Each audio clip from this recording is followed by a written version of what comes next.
It was supposed to be a peaceful weekend getaway, just me and my cousin in the untouched wilderness of the Uinta Basin. And by the time we realized what was watching us, it was already too late. 3 true Skinwalker winter horror stories. Like and subscribe for more. Last winter, my cousin and I decided to spend a weekend camping near the Uinta Basin, a region notorious for strange happenings and its proximity to Skinwalker Ranch. It was one of those bitterly cold weekends where the snow blanketed everything in an oppressive silence. The air was crisp, the stars brilliant against the clear night sky, and we were excited for a couple of days disconnected from the world. The drive itself was uneventful, though the snowy landscape stretched endlessly, giving the surroundings a dreamlike quality. As we arrived at our chosen campsite near a frozen creek, the isolation felt thrilling, but also slightly unnerving. We set up camp quickly, our breaths fogging in the icy air, and spent the first few hours exploring the nearby woods. As night fell, we huddled around a fire, its flickering light casting long shadows on the snow. Conversation flowed easily at first, but as the hours passed, an eerie silence settled over the area. It wasn't just quiet, it was the absence of sound altogether. No rustling branches, no nocturnal animals, just an oppressive stillness that made the world feel hollow. We shrugged it off and eventually crawled into our sleeping bags. The fire had dwindled to embers, and the cold seeped into the tent despite our gear. Sometime in the middle of the night, I woke to the faint sound of crunching snow. At first I thought it was a dream, but the sound grew louder, deliberate, like footsteps circling our tent. I nudged my cousin awake, whispering, "Do you hear that?" We both held our breath, listening. The footsteps paused, then resumed, slow and deliberate. Gathering my courage, I unzipped the tent slightly and peered out with a flashlight. The beam of light revealed nothing but untouched snow and the skeletal silhouettes of trees. The footsteps stopped, as if the intruder knew we were watching. After a tense few minutes, the sounds faded into the distance, and we convinced ourselves it was just an animal. The next morning, we stepped outside to investigate. Surrounding our campsite were tracks, massive prints far too large for any known predator in the area. They were oddly shaped like a wolf's, but distorted, the edges too elongated. What was most unsettling, though, was the pattern. The tracks didn't lead to or from anywhere. They circled the tent in erratic, overlapping loops, as if something had been pacing around us, watching. That day, we debated whether to leave, but decided to stay, chalking the tracks up to a large animal. We hiked further into the woods, staying close to each other, but the forest felt wrong. Trees loomed too tall, their shadows stretching unnaturally long in the pale sunlight. Once or twice I thought I saw movement between the trunks, fleeting shapes that vanished the moment I focused on them. That night, the howls began. They were low, guttural, and resonant, echoing through the trees in a way that made my skin crawl. At first, we tried to convince ourselves it was just coyotes, but the sounds were too deep, too warped. My cousin gripped his flashlight, scanning the tree line. Around midnight, a voice broke through the howls, soft, almost human, but wrong. It called my name. My cousin looked at me wide-eyed, his face pale. "That wasn't you?" he whispered. "No," I managed, my throat dry. We didn't sleep that night. Every so often we'd hear the crunch of snow, faint but deliberate, like something circling just beyond our view. At dawn, we packed up and decided to leave. As we prepared to go, we noticed something deeply unsettling. The tracks we'd seen the previous morning had returned, fresh and clear, leading away from our tent. But this time they stopped abruptly in the middle of an open clearing, as if whatever made them had simply vanished into thin air. The drive back was silent. Neither of us spoke, too shaken by what we had experienced. To this day, I haven't gone camping in that area again. And every time I think about those tracks and the voice calling my name, I feel that same cold dread creep over me. Whatever was out there in the snow that night, it wasn't human, and it was watching. Last winter, my friends and I thought we were escaping the chaos of the holiday season by renting a cabin in the mountains of northern Arizona. The cabin was a charming old building, nestled in a remote area far from the nearest town, surrounded by thick pine forests and pristine snow. The type of place where you can't hear anything except the wind through the trees and the occasional crack of ice on the ground. It seemed like the perfect spot to unwind. The first few days were exactly what we had hoped for. Long walks through the snow, hot cocoa by the fire, and late-night chats. We joked about local legends, the strange stories that had surrounded the area for generations, including tales of skinwalkers. None of us took them seriously, though. We were just here to relax, not get spooked.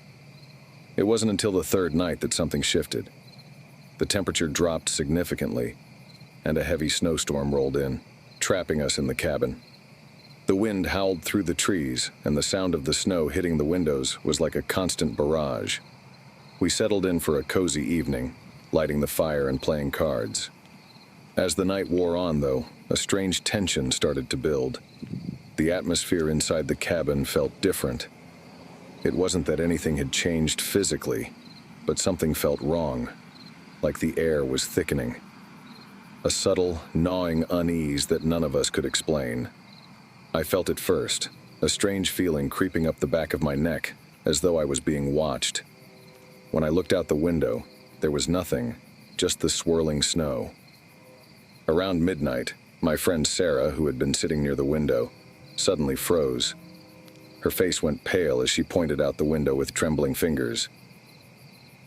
"Do you see that?" she whispered. I stood up, my heart pounding in my chest, and joined her by the window. Through the heavy snow, I saw a figure standing at the edge of the trees. It was tall, too tall, and unnaturally still, its form half hidden by the dark trees. It stood there motionless, and despite the falling snow, there was something about it that felt wrong. Its posture, its silhouette. I couldn't place it, but it didn't look like anything we should have seen out there. We tried to convince ourselves it was just an animal, some kind of shadow cast by the trees. But we couldn't shake the feeling.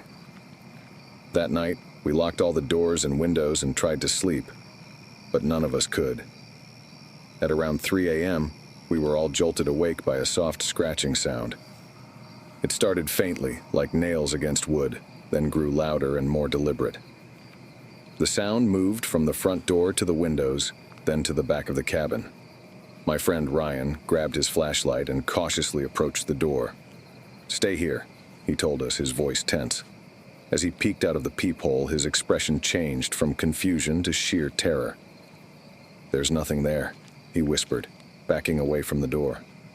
I thought he was joking, but he wasn't. A chill ran down my spine. It was as if something, or someone, had been circling the cabin. Then, just as suddenly, the scratching stopped. But the silence that followed felt even worse. We all huddled in the living room, wide-eyed and terrified, listening for any movement. That's when we heard it. The sound of something heavy dragging itself along the snow outside. It wasn't footsteps, but something far heavier, the dragging of a body. We rushed to the window again, but when we looked outside, the storm had intensified, making it impossible to see anything beyond a few feet. That's when the knocking started. Slow, rhythmic knocks on the cabin door. We looked at each other in confusion, unsure of what to do. Whoever, or whatever, was out there knew we were inside. The knocking persisted for what felt like hours, but every time we opened the door to check, there was nothing. We tried the flashlight, and at one point I thought I saw a figure standing in the trees. It was distant, barely visible through the thick snow, but I could swear it was watching us. Finally, just before dawn, the knocking stopped. We spent the rest of the morning trying to convince ourselves that it had all been a trick of the mind. Snowdrifts, perhaps, or an animal trying to get in. But I couldn't shake the feeling that whatever had been out there wasn't natural. The next morning, when we dared to venture outside, we found deep, jagged claw marks on the wooden walls near the door. No tracks leading to or from the cabin. And we found that the snow around the perimeter had been disturbed in a pattern that suggested something had been pacing back and forth in front of our door, watching us, waiting. We didn't stay another night. We packed our things and left, but I couldn't help but feel as though something was following us, lurking in the woods just out of sight. The memory of that tall, still figure standing at the tree line is burned into my mind, and I've never been able to shake the feeling that whatever it was waiting for us to leave. We left Arizona with no intention of ever returning. But I wonder sometimes if it followed us home. I love ice fishing. There's something peaceful about sitting alone on a frozen lake, surrounded by silence and nature. Last winter, I ventured to a remote lake in Wyoming. It was a place few people visited, even in the summer. I had my gear, my thermos, and the promise of a perfect day. The lake was pristine, the surface shimmering under the pale winter sun. I found a spot near the center, drilled a hole, and settled in. Hours passed uneventfully, but as the sun dipped toward the horizon, I noticed something strange.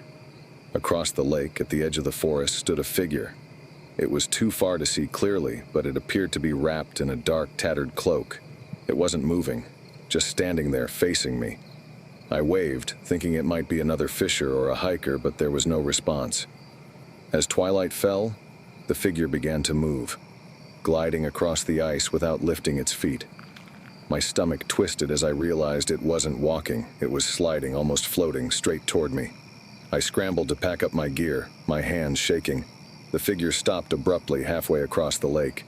Its outline was wrong, its arms too long, its head slightly tilted. Then it let out a sound I can only describe as a distorted scream, a mix of human and animal. I bolted for the shore, abandoning most of my gear. As I reached the edge, I looked back one last time. The figure was still there, but now its shape was changing, flickering like a bad signal. For weeks after, I dreamed of that figure, standing on the frozen lake, waiting. I've never returned, and I can't shake the feeling that whatever it was is still out there, waiting for someone else to find it. Thanks for watching. If you enjoyed, please remember to like and subscribe for more videos like this one.